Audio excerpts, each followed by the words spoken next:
राज्य में एबे नुआ सरकार करिछि भारतीय जनता पार्टी। सरकार को 100 दिन पूर्ण होइछि। आ 100 दिन पूर्ति अवसर में सरकार आज रिपोर्ट कार्ड प्रदान करिसेंति। भद्रक कॉलेज परिसर में जिला स्तरीय विकास मेला कार्यक्रम आरंभ होइछि। सरकार 100 दिन मध्य जो सब उन्नयनमूलक कार्य करछंती ताकू जनसाधारण को प्रदान करछंती। एही अवसर में राज्य सरकार को मंत्रिमंडल मंत्री क्रीड़ा युवा व्यापार संस्कृति और उच्च शिक्षा मंत्री श्री सूर्यवंशी सूरज विकास मेला को अनुष्ठानिक भावे जोगदे उद्घाटन करछंती।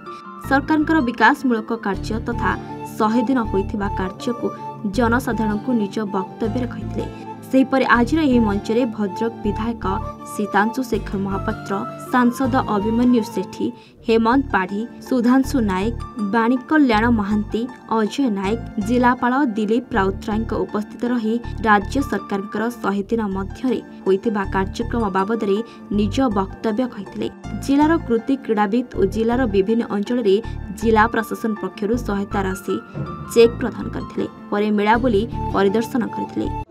देखो राज्य सरकार 100 दिन पूर्ति अवसर में राज्य सरकार जो प्रतिश्रुति देते निर्वाचन समय कौन सब कर हिसाब दबार गोटे अवकाश था।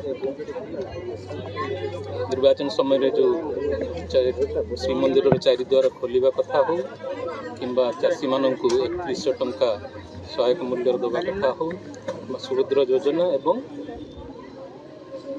श्रीमंदिर 500 कोटी कर्पस फंड ये सरकार जहाँ कही जहाँ प्रतिश्रुति देते तार पालन कर। पूर्व सरकार माने कौन करते भलरे जानते कुछ कहबी ना। केवल आज आम सुभद्रा योजना जो माँ मैंने लाभान्वित होती आज सम्मानित कर संवर्धित कर आशा रखी ये माँ मैंने ही आगामी दिन में ओडिशा राज्य को एक विकसित राज्य में परिणत करने सरकार जो सुभद्रा योजना अधीन किसी अर्थ सहायता दौरान कार्य लगे। प्रधानमंत्री जो स्वप्न रही विकसित भारत स्वप्न से विकसित ओडिशार प्रवाह जोड़ी हम ये आशा मुझे कामना कर समस्ते देखिए आज केते संख्यार उत्साहर सहित माँ मौसी मैंने जोग देते। समस्त को शुभेच्छा अभिनंदन जनाऊँ।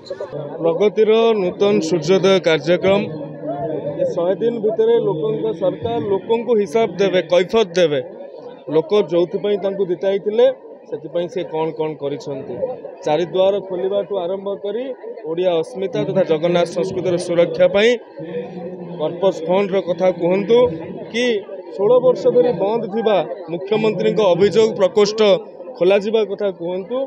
भक्त भगवान भितर थिबा दूरता तो भंगाला तापरे साधारण लोक सरकार भितर थिबा दूरता को मध्य ए सरकार भांगी देइथिबा कथा पालन करुछंती। सरकार सुभद्रा कहतु धानर सर्वनिम्न सहायक मूल्य सहित अतिरिक्त मूल्य मिसेकी धान को 3100 टंका क्विंटाल पिछा क्रय मूल्य निर्धारित करने कथा भत्ता वृद्धि करने कथा है कि जो सर्वनिम्न मजूरी अच्छी अणकुशली अर्धकुशली कुशली एवं से विभिन्न स्तर वृद्धि करने कथा है। निर्माण श्रमिक मानकर मृत्यु हेले क्षतिपूरण बाबद टंका 6 लाख को वृद्धि कर ये सब 100 दिन में मात्र आज्ञा संभवपर होती केवल भाषण में सीमित रही ना वास्तवतार पर्युषित होती। यही कथा को लोकों पाखे पहुँचापी प्रत्येक जिले में ये विकास मेला आयोजित होती 3 दिन धरिकी मेला जाए भद्रक जिलार भद्रक कॉलेज पड़िया अनुष्ठित हो।